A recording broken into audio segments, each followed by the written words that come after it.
ये मैंने 3 अंडे लिए हैं और इसमें आप पानी लीजिए। इतना पानी लेना चाहिए कि अंडे डूब जाए उसमें अच्छी तरीके से। इसमें ना आधा चम्मच नमक डालिए तो वो बर्तन काला नहीं पड़ता है। ज़्यादातर स्टील का बर्तन लीजिए अंडा उबालने के लिए और उसमें आधा चम्मच नमक डालिए उबलते से।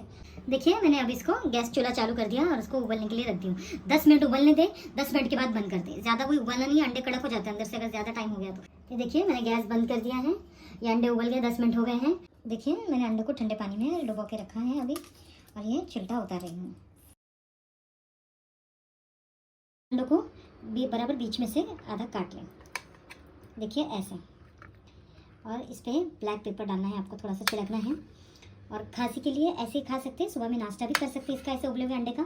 ये देखिए अब मैं इस पर थोड़ा सा ब्लैक पेपर छिड़कूंगी, काली मिर्ची का पाउडर।